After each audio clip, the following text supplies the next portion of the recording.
Welcome to the Locker, Season 2, Episode 53. Your man A. White and my co-host sitting in the crib somewhere, Van House. What's up, man? Doing good, man. You look a little bit distraught, man. Man, it's hot. Yeah, it's been a rough one. Bad coaching, bad everything, man. It's not our normal nationals, but that's a great thing about track, man. Is you're gonna have some adversity, and you gotta keep pushing through, man. That ain't the good thing about track. The bad thing about track is you on your own. If you don't win, it's you. You ain't got nobody else to blame. Exactly. You can't say, man, so and so didn't get me the ball, this, that, and the other. So apparently the young Hiles didn't perform as expected, apparently. Van? Yeah, is it me? Is it my? Can you hear me? Yeah. I can hear you now. Let's see your mouth moving a minute ago. My. Remember, I'm in a hotel, so there's a ton of that's people a hotel. That looks like a living room or something. They got pictures on the wall. No, it's like your family on the wall. Who's that over the wall? It's like your family over there, man. So the bandwidth might be a little screwed. But hey, hold on. I ain't talked to you about this, and I did that on purpose. But I hope the people are tuning in. I don't see our regulars, but we got to talk about something. You hear me? Yeah, I hear you. I think you're about to be on some. Do you hear me? Yes, I can hear you. Do you hear me loud and clear? I hear you. We got to talk about. I hear you something and something. We got to talk. Thanks, Michelle. We gotta start a movement starting today. One of our faithful listeners got to create a hashtag for this one. Our boy Larry Vaught brought up something, and you know what he brought up, and I know you don't want to talk about it. That's why I ain't talked to you about it prior to here. Is we got to get my man Sugarfoot, A. White, that dude, the best all-around running back in UK history. We got to get him into the Hall of Fame. If Tim Couch vouched for it, and all the people and Stu vouched for it, I'm gonna vouch for it. We need to start a hashtag and get my man Mitch Barnhart to get Anthony White and bring Mama White to UK and induct them into the UK Hall of Fame. We ain't asking for too much. We ain't asking for you to give this and that to something. We just asking to do what is rightfully earned and is rightfully owed to a guy who's done, well, I don't know, what, you was top 3 at one time? I'm sure you're still in, you know, you don't have to say anything. So the numbers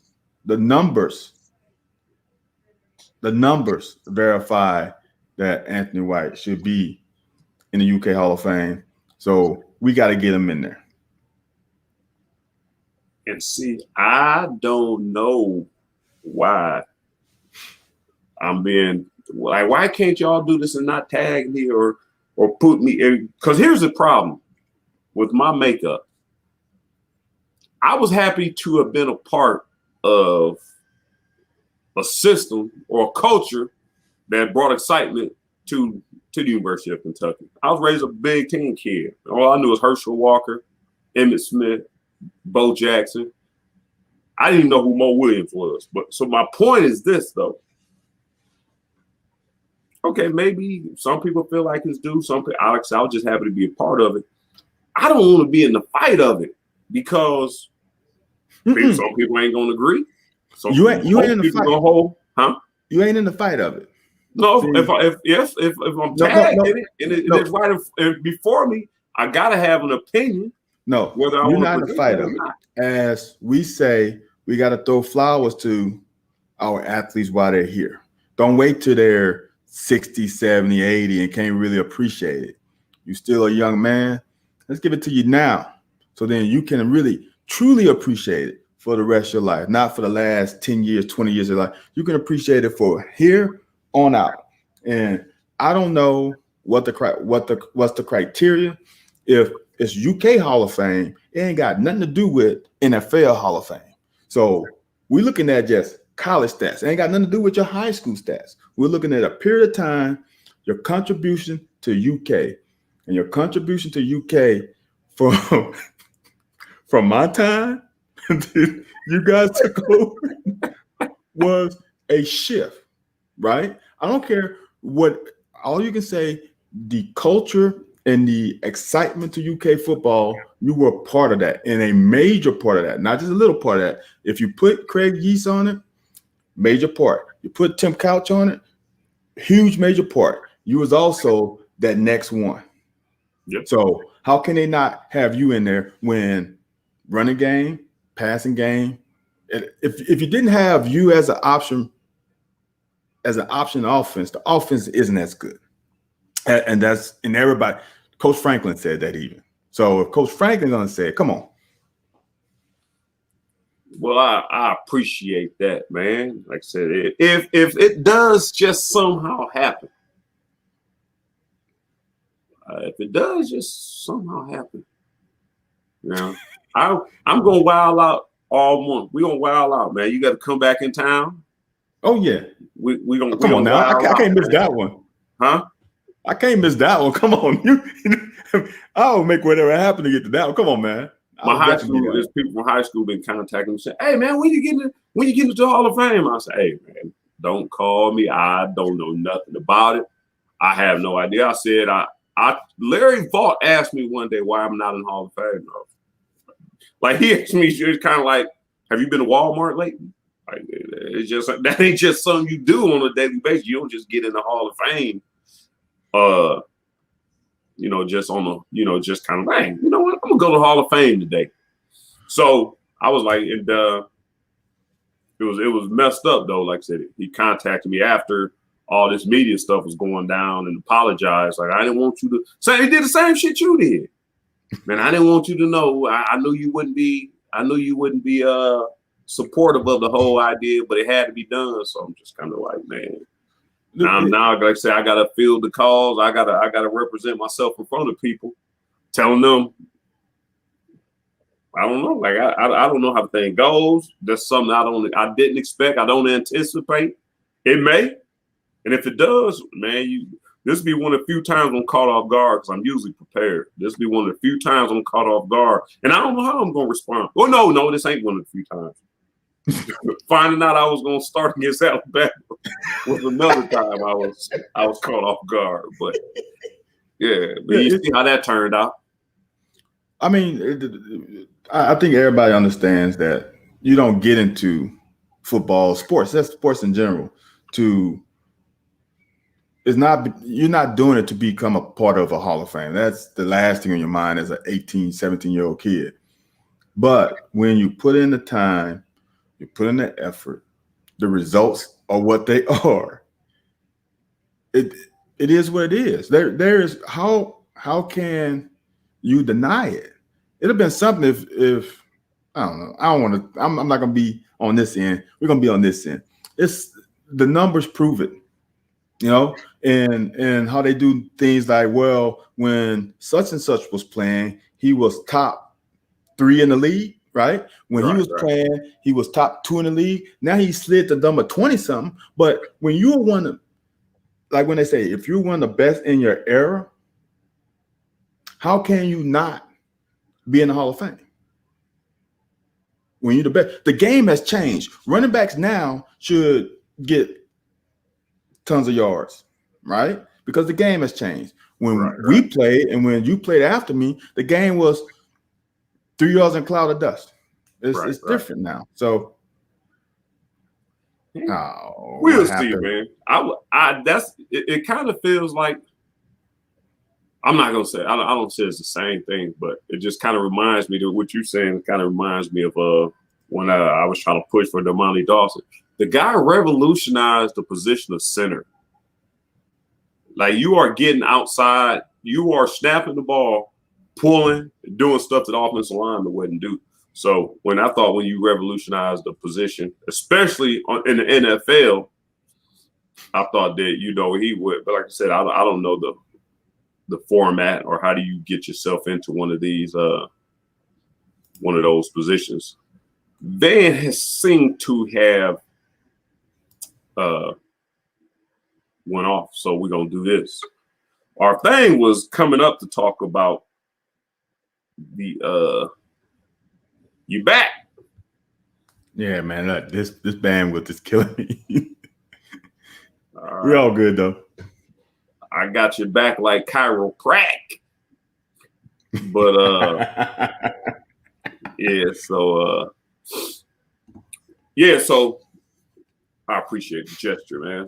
Talking about other awards and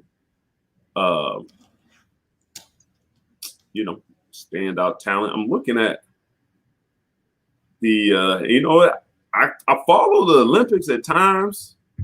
So the medal count, does it go like you get 4 points for a gold or something? Because it looks like China's in front of us with 7, but they got 70 total, 32 golds to our 25 golds.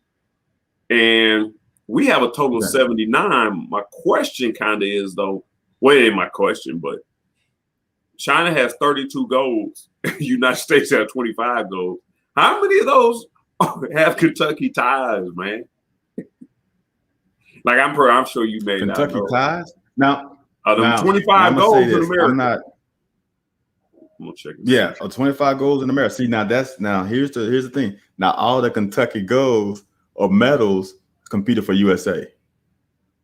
We have a hurler. Oh, right. That's what I'm saying. Right. Yeah. Oh, yeah. You're right. Yeah. You're right. Yeah. So, I know we had an air rifle guy. We had a fencing. I'm a track guy, so I know all the tracks. So Sid won the 400-meter hurdle gold. Was from, I think, Dunbar High School. Yeah, right. Yeah. Yeah. And we got Camacho Quinn she runs for Puerto Rico, but she's a UK. Yeah, Daniel Roberts, who didn't make it to the finals of the 110 hurdles. He's UK. We got Hilaire. Well, he doesn't run for US, so that's one more. Rifle? Do you say rifle? I can think already? Of right now. Did you say rifle? Yeah, air rifle. Yeah. You didn't say Sydney. So I said Sid. Did you? Yeah. Yeah. I thought Daniel Roberts would be another medalist, but he flamed out in the semis. He doesn't have a good day. Hurdles is tough, man, when you're not a big boy. He's not tall. And those 42-inch hurdles come upon you pretty quick. and I think it's about hurdle 4. He had a little slight, I'm gonna call it stumble. It's not an obvious stumble, but he had a slight break in form. That'd be the best break in form. And when you hurdles through, you can't break form. You gotta be up as clean as you can. And that he was about in second place at the time. Then he had a little break in form, and then he fell back to like 4th, I think. Oh, man. So, yeah, just think about it. One school and not a traditional powerhouse in sports to have. We are borderline Hurdle U. We are borderline Hurdle University, and it's that close because male and female. Kenny Harrison finished second in hurdles for the U.S. So she's a UK grad. So in actuality, UK finished 1-2 in the girls 100-meter hurdles. Okay. But Camacho Quinn competes for her mom's home country, and then Sid won world record, gold medal, 400 hurdles. So she broke her own record, right? She broke it, dude. She runs 400 hurdles faster than most high schoolers run an open 400. Hey, without the 10 barriers. What did she do? Did she go 50? Or I thought what she did, Yeah, or she did 51 and some change, or she got 50. She ain't break 50. Yeah, Did she? it was 51 and some change. Oh, she's gonna break 50. But no, Oh, yeah. she's gonna break 51. She gonna run a sub 51. She's gonna run 50 points some in the next two. She dropped a half a second in like 3 weeks. Oh, wow. She dropped a half a second in 3 weeks. And I'm gonna tell you, she coming out of that curve to hurdle 9, she chopped. So she probably lost 3 to 4 tenths just off of that hurdle. Yeah. Wow. So she How has old is 50 she? points. Is she 22 or 3? Or she 21. She only, I was going to say, she only spent 1 year at Kentucky, right? So it's been about, yeah. Well, think about it. She made it to the Olympics as a 16-year-old in 2016. Yeah. 16 years. Dude, can you imagine? What were we doing at 16? Not thinking about the Olympics. Nah. Well, no, the thing about it was, it's not even thinking about the Olympics. Like, we wasn't even running a time, dude. You know what I'm saying? Like, how you 16 and you out here looking at grown folks on the TV like, oh, I can do that. And that's the crazy thing, people. That's one thing I admire about Olympics or stellar athletes. Why I was so upset about the Simone Biles stuff was that when you are that good, when you are practicing breaking the record, like before Usain Bolt broke the record, like he already knew because he was practicing and breaking the record. And I'm telling you, that's what amazes me, man. So Wendell, so here's the deal. Here's the deal with 400 hurdles, because that would have been my event too. It's all about steps, right? So she's switching her legs because she's taking even number amount of steps in between hurdles. When you take even number, you have to switch legs. What was hurting her in the past, she was taking 15 steps in between hurdles, and she was coming up on hurdles too fast and had to chop. So what Kersey did was, we're going to train you on your weak leg, and we're going to get you as efficient as that, so then we can take 14 steps in between hurdles. So now think about it. When you take 14 over 10 steps, that's one less step. It's over 9 because the first one doesn't count. That's one step less over 9 hurdles. So that's 9 less steps. So you're going to be just naturally a little bit faster because you're just taking less steps. The problem is, for most people, is they can't hurdle off of both legs. That's the problem. Most people can't hurdle the same on the right or the left. Yeah, it makes sense. So that's what Kersey had to do. Now I'm gonna get into my track mode. So what happened is, people was wondering why she was doing a lot of short races during the offseason, well, leading up to the Olympic trials, because Kersey was trying to get her right with her other leg. And the way you get you right, if you can get them over quick hurdles, like the 100 hurdles, but you got to take 3 steps in the middle, you can train on that weak leg over that. When you get into 14 steps, it's going to be easier. So he got her strong on her weak leg. So then when she got to the 400 hurdles, she can alternate and in essence not have to chop like she chopped over hurdle 9, and also in essence taking one less step for 9 hurdles. It's a big difference. That's why she dropped so much time. That's one of the reasons. There's other reasons, but that's one of them. So it's basically, if she 2 or 3 steps out from a hurdle, she don't have to alternate because she can do either leg. Kind of like in basketball, right? You go to the left side, right? You don't have to change and make it go up the right. Yeah, okay, that makes sense. And in the 400 hurdles, you don't know what's going to happen. So it's nice to, when you're approaching the hurdle and you don't feel right with your strong leg, that you can always just take and go right to the weak leg. See, for me, I can only jump on my right leg. I can only hurdle with my right leg. So for some reason, if there was a headwind in the backstretch, I knew right then I might have to take 2 more steps, which I didn't want to. But if it was a big headwind, I knew I wouldn't be able to fight through it because I was a small kid. So then I'm going to just have to say, I'm going to take 17 steps instead of 15. You know what I'm saying? But when you take 2 extra steps, dude, that's 2 extra. You don't think it means a lot, but 2 extra steps means a lot when you're going against someone who's doing 15 steps and you're going 17. So are they counting them in their head, or is this just something? Are they counting them knowing that, okay, you got to speed up, you got to take longer strides? Like, if you know that if you're supposed to be jumping on 15 and you at 12 and you still 5 meters away, right? So for me, since I was a right-footed jumper, lead leg right foot, I would just count lefts. So I would count every left. So I don't want to go 1, 2, 3, 4, 5, then 10. I would just go 8 lefts. 8 lefts means I'm going to take 15 steps. So if I go 8 lefts, I'm going to be on 15. If I had to go to the next one, that means I got to go 9 lefts. So when I'm getting close to the hurdle and I'm at 6, I'm like, I don't think I can get to 8. Then I know, well, I'm just going to have to go 9. But if I can just switch legs, then I wouldn't even count, because when I see it and come up to me, I'm just know, boom, that leg. Okay, boom, that leg. It doesn't really matter because you're comfortable jumping either leg. So you really don't have to count. That remind me of R.J. Soward. Where is he from? Arizona State or USC? USC. When he when I was in the combine, he ran a 4.23, I believe. Mm-hmm. And he said that's what he said. He knew how many steps he was supposed to take. I think might have been 18, 19 steps. And that's what he wanted to do. Like he know exactly how many steps he got to take to run a 4.2, 4.3, which was kind of crazy, man. That had to be counting every other step. That because he I don't know. My number 18 steps off. That number could be completely off. Okay. I was just kind of. I know they was talking about it. I think he ran the fastest at the combine that year.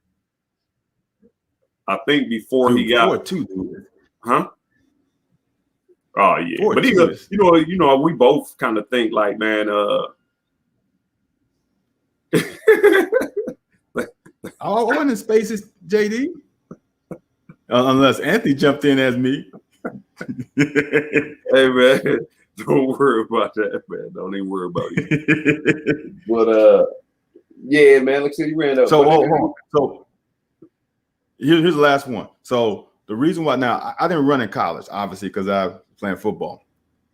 The reason why I also counted was it took my mind off of running 400 over barriers. It took my mind off of, I'm getting tired at that 250 and feeling sorry for myself. So my thing was next hurdle. So when I'm running, I'm counting. So I'm getting the next hurdle. I'm not worried about getting tired. So that's also another reason why I counted, because it's like, okay, next, I know I'm going 8 lefts until about hurdle 8. Then I might go 9. So I'm just counting, and that's keeping me focused on the next hurdle, not focused on my legs are burning. Okay, yeah, that makes sense, man. All right, man. We got Olympics basketball. Where did basketball play? Did they play last night, man? For some reason, do I have a bad not connection, but why is it everybody sitting there watching all the events? All I get is when I turn my TV on, I get whatever event they showing. But Larry Vault seems to watch every event. Curtis Burt seems to watch every event. All I do is a couple channels I turn to, and it's the same event on both channels. Oh man, I watch mine on the app, so I can dictate what I want to watch. Because I really want to watch track and field. All the other stuff is cool. I'll watch some baseball. I'll watch some handball. Dude, handball is legit. Handball is something that we would have been good at. Dude, it's legit. So I wouldn't have been good at handball.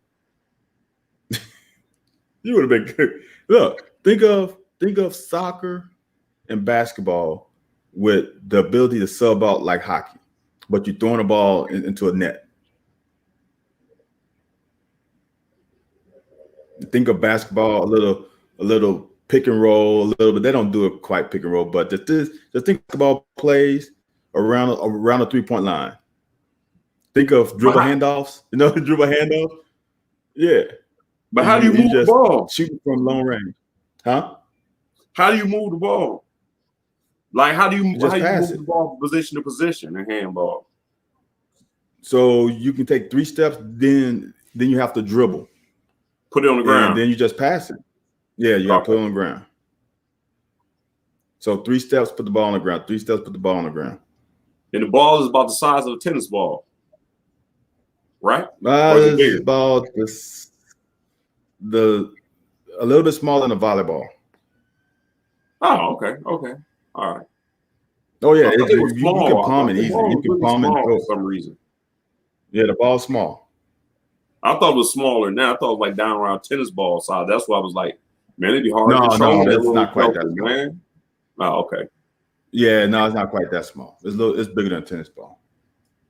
But no, you don't have. Well, my NBC. I'm linked. I have Direct TV, so I guess with my app, I don't have to pay because I already paid Direct TV a shit ton of money. So I just link it up with my Direct TV, and NBC shows, they break it down. You can watch whatever you want to watch.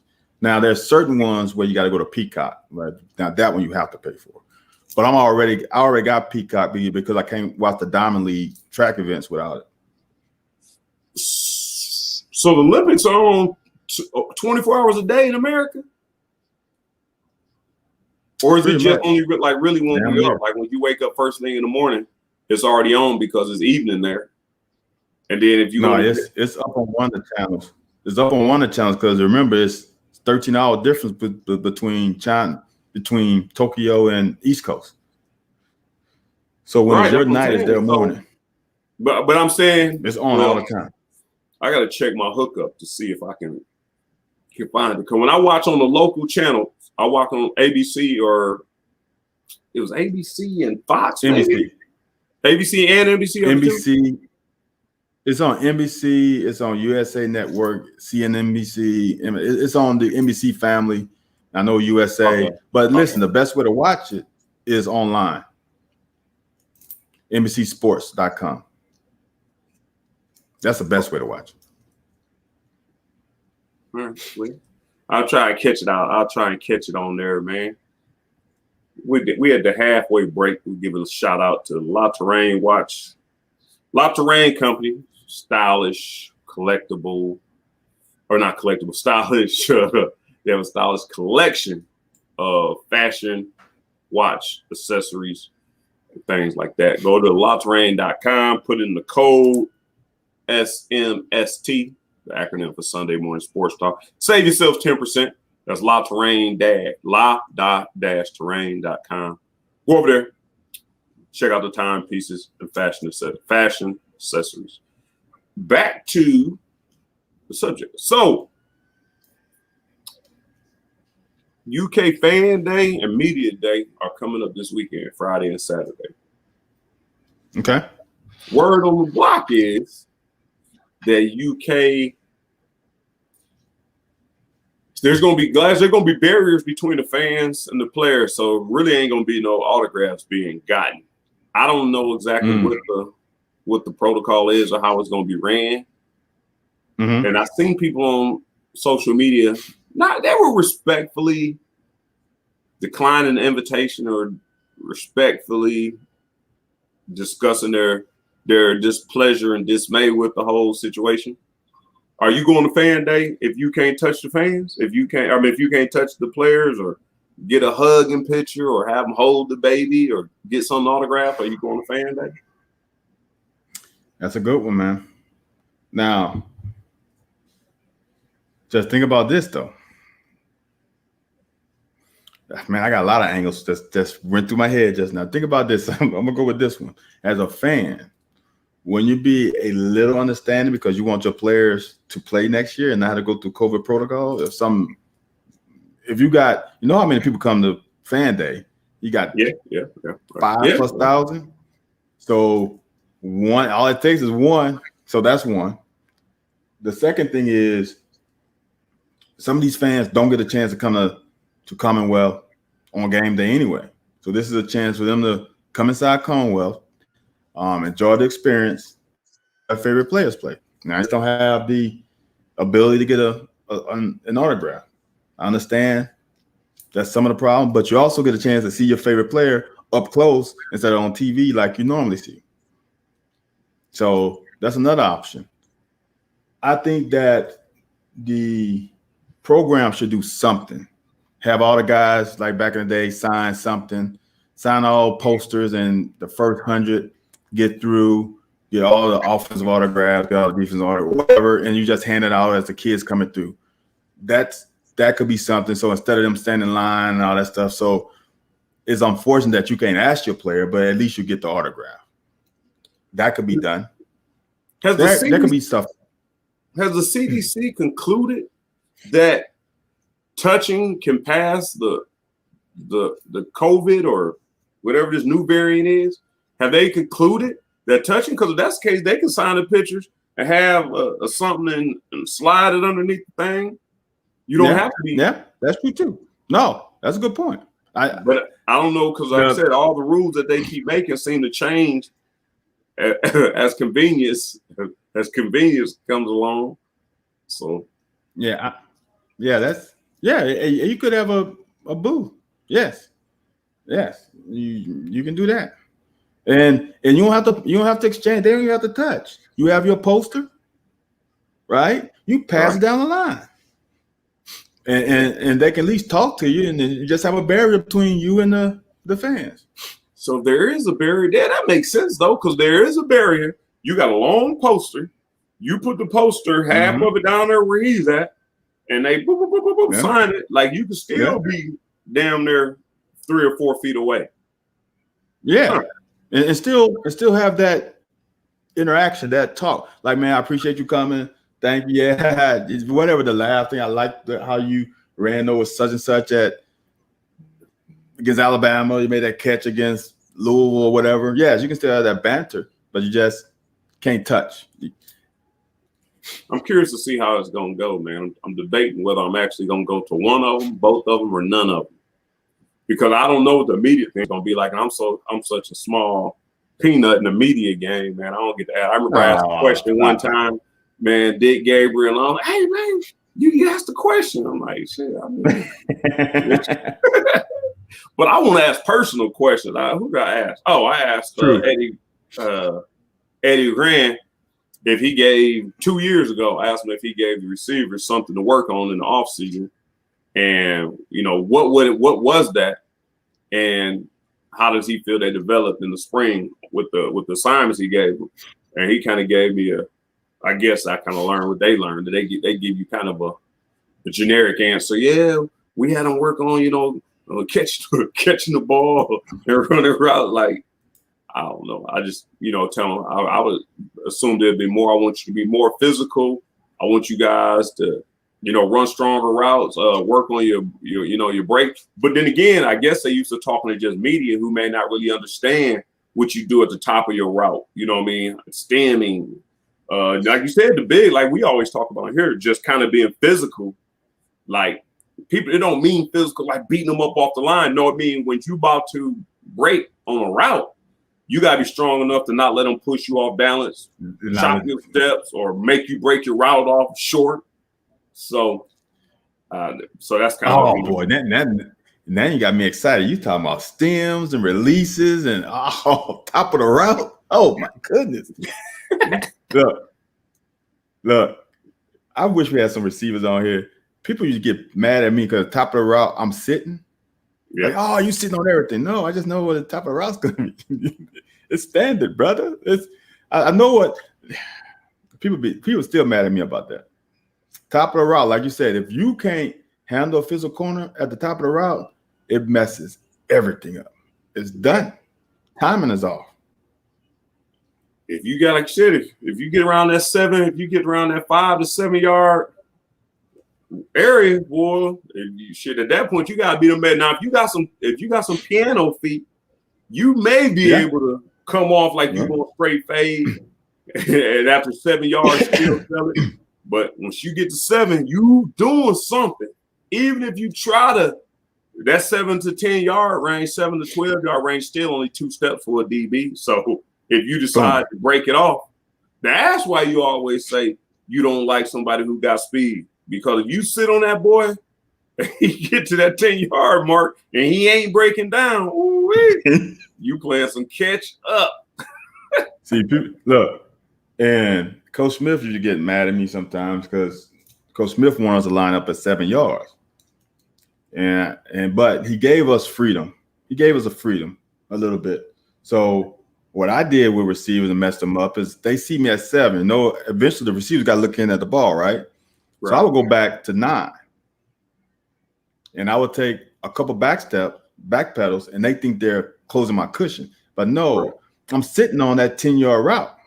So when you go 10 and you start to break on the top of your route, I'm in that jamming you. I'm sitting at 12 and I'm hitting you. So either I'm going to hit you, I'm going to get in front of you on the out route, I'm going to bump you, and you're going to come up a little short on any inside route. That's how I play. Yeah. So Wendell Childs, former UK running back, defensive end, fullback. I don't know. They had Wendell several different positions in our time here. Brian Station, Brian Station's finest. He said that he's a Florida. I don't know if you know he's a Florida State fan. Oh, is he? I don't know. Yeah, I don't know when you go to school how you remain a fan of another school, but it is what it is. He's saying, so have you heard? I thought it was clickbait. So I really ain't clicked on a bunch of it. But you heard anything about Clemson, Florida State trying to come to SEC? Bruh. See, I don't know if it'd be labeled as SEC if this happens. But I saw something. If you bring Texas and OU, you go up, so that's 16. You go up and add Florida State and Clemson, that gets you to 18. You go up and add Ohio State and Michigan. Ohio State and Michigan, that gets you to 20. Then you might want to add Notre Dame and Penn State, that gets you to 22. Now it's not an SEC, that's a league. That's what just imagine you add them, you got 22, right? Let's say you add, if you get to 24, you go 12 and 12, right? Then you get USC or USC, right? And USC, Oregon, yeah. So now you're at 24. You get 12 leagues, get 3 divisions of 4 teams on both sides. Now you play like the NFL. You go cross team rivalries. You play, I don't know what you call it. I'm gonna call it NFC, AFC like they do in the NFL. One of them play the West, right? The Central of this side plays the West of that side, and you play your teams. You can probably play them twice. Oh, now we talk about, and hold on. Can you imagine what an all-star game would look like? Yeah. Well, That would be. It's kind of like the Senior Bowls, though, and those things like that. But I'm saying, y'all, everybody. That's a Senior Bowl of that league. You just come out of all you really do is just come out of the. You just take all those teams and y'all just come out of NCAA. So now y'all just like a minor league. No, that's what I'm saying. Yes. Yeah. So that's why I said it wouldn't be SEC anymore. It'd be a league. What you want to call it? I don't know what you would call it, but you call it Power 5 League. Dude, that would be special. That wouldn't be bad. You know what you also could do? You can have all the teams just named. We say 24 teams. And I'll say this, put it like this, bro. Put the Lions and the Bengals in there. Stop. No, You stupid. But no, man. So I was wondering where you was going with that. Yeah, but no, I'm kind of curious. I keep hearing a little bit about it, but it would be crazy if it jumps that quick. But I know they've been talking about that for some time. With all the shenanigans that the NCAA pulls and holding all these damn youth and coaches hostage with they tomfoolery. It would be good for them to separate from the NCAA to show them, man, we don't need you. That's what name, image, and likeness is showing them. Man, I don't need you to govern. I don't need you to tell me what to do. And the problem is, if it was solid information or if it was solid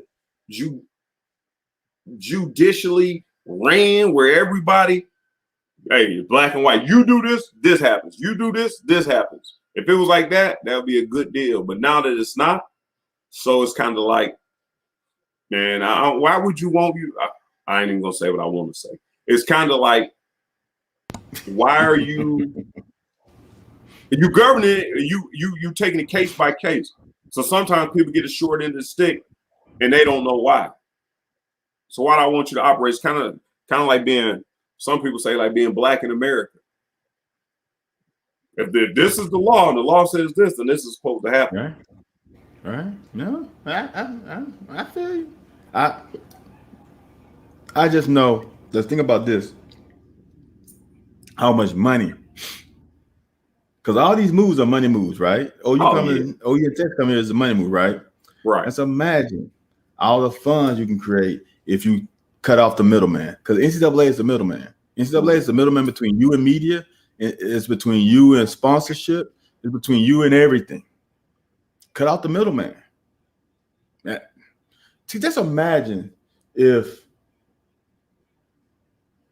some of these crazy rules with class and got to take 18 hours. I mean, not 18, certain amount of hours and all this stuff. What if you don't have that requirement anymore? It shouldn't go to zero, but it should be something where maybe it's a little different during school time. Maybe. I don't know. I'm just thinking of stuff. It's dictated by, to me, I don't like the fact how all this stuff is dictated instead of by the athletic departments, it's dictated by the chancellors and the freaking presidents. I know they're gonna be still involved in this, but that bothers me a lot. Dude, Mark Emmert makes $3.9 million. How much? 3.9. Dude. Are you serious? During the COVID year? What year was that? Was that 19? It might have been 19. Oh, okay. It may have been 19. Okay. But yeah, so that's the one thing that's really killing me about these sports is why I really want these people to disband from the NCAA. Man, these people, he's making $4 million.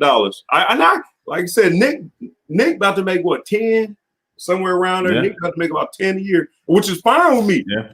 Because Nick is recruiting these kids, he's coaching them, he's right there sweating, he's on the sideline. You know, he's on the cold games when it's raining, he's out there. Man, you got to do is sit in the office. Billions of dollars being made, and you making $1 million, and you not really. I don't know, like you're not really. I can't say. I guess he's doing a job, but it seems like he can be bought. Like it seems like he can be bought. No, dude. Let's think about this. If you think Emmert is robbing the bank, think about how much Goodell is robbing the bank. He's like $40 million a year. Who? Roger Goodell, NFL. I know it's different, but $40 million for what he does. But everybody's making money there. I just think NCAA is you making money off of kids, man. And I guess, like you said, it's kind of different though, because he's over just one entity, just football. So it's right. It's a little different. I don't know. Keontae Goodwin. I don't know if we got concerns with him. I don't think so. Huh? I don't think so. Ohio State. Here's the deal, Gary. Here's the deal for me.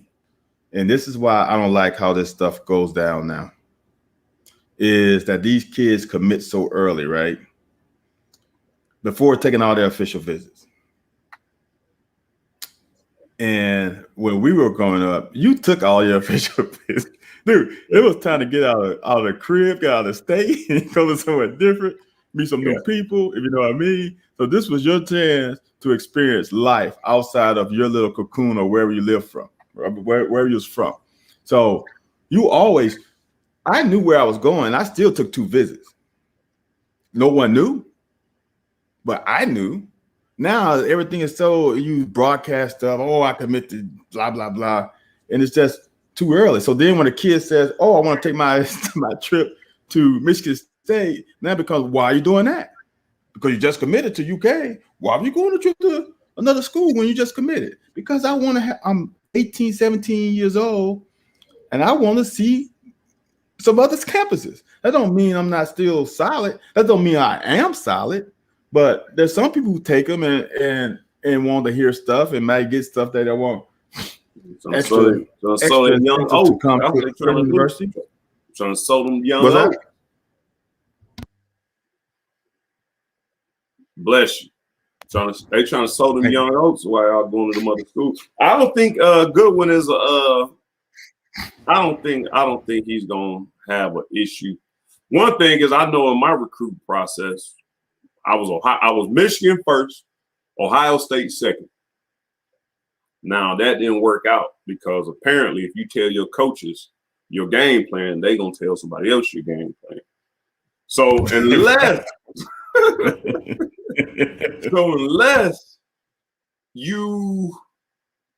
unless Michigan would have popped back out of the woodworks at some point, but you know what? We want you to come, son. Then, Kentucky, once I committed to Kentucky, that's where it's at. And that's why I don't think Michigan State has a choice. I think now you got Clinkscale over there, and, he tampering around, and, he knows our game plan. Like I said, he knows our playbook as far as recruiting, what we will and won't do. He knows the leverage. He knows the leverage we got over here. So that's why he's going that's why he's kind of going around trying to flip some of these players. Because basically, put it like this: if me and you work together and we recruiting, and you say, "Hey, Anthony, man, I don't pay, or I don't spend no more than 15 minutes on the phone with a player, or so and so," or you say, they out here buying players. Say, "Hey, I don't spend no more than $50,000 on the player if we really want them." That's it. So you go to another school and you get the player and like, "Hey man, you want to come here?" And like, "Yeah." "Hey man, look, I know you want to go to Kentucky. I know they ain't gonna give you no but 50,000. We're gonna give you 80. We're gonna give you 100. And then you already know what they doing. So now you go back to them like you say, you don't believe me? Tell them you want 80, see what they say. And so that's kind of where I'm not. Now don't get me wrong. I don't want nobody running around talking about what Anthony's saying they paying. No, I'm not saying that. I'm saying Clinkscale knows our playbook as far as our resources, how we allocate them to recruiting. So now he's trying to use that against us. But any smart player would know Michigan State ain't been about me this whole time. Now, one player on the staff, which is on the other side of the ball, goes there. Now all of a sudden you're interested in me. But so that's why I don't think we got to worry about Goodwin. But to counter that, you're absolutely right. Sometimes the people in your circle don't give you the best advice. And sometimes that Clinkscale or whoever from Michigan State can get a hold to the right ear who has an influence on a certain player, and that can change things too. So I still don't think he's been recruiting pretty hard for UK as a commit. So I think he's committed. I don't think he's going to change, but he can. I mean, it's not like it's a lock. I'm not putting my house on it, but I think he's coming. I don't know if you don't know how much longer your head coaches or when you got brand new head coaches at Michigan State. 1, 2, you going up there. I guess you kind of figure out what the offense is going to be, or how they going to utilize you. And I don't know. Maybe Michigan State has been putting just as many players in the NFL. And from the offensive line standpoint, maybe they have a big green wall they call Gang Green or something, or the Green Mile. Maybe they got something like that. But we just got too much going on that offensive line front where it's hard, man. We got NFL coaches coaching on our offense now, so you kind of want to come here and I think get that. I don't think Michigan State can offer much more than we did. And like I said, if he got a price. If you're on that Cam Newton stuff, where there's a certain amount of money, then Michigan State can't offer the SEC. When you're going against some of the best pass rushers in the country, you can week in and week out, not just going against Ohio State. Not just going against Penn State. This is week in and week out. You got a guy who's a beast. And if you're a left tackle, you're going against the best pass rushers in the country, in the best conference in the country. You're going to get a little bit more bonus points than a guy who mauls people in the Big Ten. Is that a benefit though? Is that a benefit? Going to get some of the best D linemen in America every week? If you hold on, yeah, that's a good thing. But shit, if they hand you that ass on a silver platter, woo-wee, now you got issues. Well, here's the thing. If you want to have that respect and a potential first-round draft pick, yes. Now, if you just want to try to get in the NFL and then flame out early, okay. Take your early money and go to Big Ten, and someone might draft you in the second round or something like that. But I wouldn't do that. No, you're right, Louis. And here's the thing: we are still recruiting people who are committed to other colleges too. We are still recruiting certain players, not all of them, because we're not going to commit resources to all of them. But there's certain players that we are still recruiting, although they are committed to another institution. Yeah. So I don't know. I'm curious to see. I'm curious to see what's going to go on. I said the next couple of weeks. Well, not next couple of weeks. Maybe next week. Man, you know what I've been doing, man? I've been going on YouTube, and I don't know what the NFL Films restrictions are, but I've been watching. I've been watching Los Angeles Rams film. Man, they do a lot of different stuff. Man. They do. You know, it's a little bit. Well, now mind you, it's the pros. It's a little bit kind of like Eddie Gran stuff. Like there's a couple plays they got the quarterback is going right, but the backside tackling and the H-back, they come in left. And I'm like, man, I love that look, man. But, you know, it works out in the pros, man. So sometimes, you know, the tight end or you know, backside drag or the tight end block down and they hit the flats. Or, you know, it also sets up a throwback. So I'm kind of want to get to the point, man. I'm thinking maybe next week because media day and everything's going to be over. We're going to start explaining to people what some of the options, like what are some of the things we think we may see. You know, bring out some film with the Rams running that, hey, we can run this. You know, we got to get this fan base excited, man. I'm lightweight excited, man. Okay. So, like I said, I've been looking on there, you know, looking at some of their play schemes, and you know, I don't know if Chris Rodriguez is Todd Gurley or anything. Todd Gurley. Now, remember, Cohen also coached college as an offensive coordinator. I'm not. Here's the thing I want people to also understand is that wasn't Cohen's offense. Like it would be different if he was the offensive coordinator at that time, right? And he was making the calls. But I would look more for me. I would look more back to his main days and maybe his UMass days. Combine those with some of the stuff, the wrinkles from the Rams, more than I'll say it's going to look exactly like the Rams. I think it's going to be a combination of all his experiences. Oh yeah. We also ain't got players. Go ahead. We also don't have players who come to the facility at 6 o'clock and don't leave at 5 o'clock, and that's all they've been doing all day.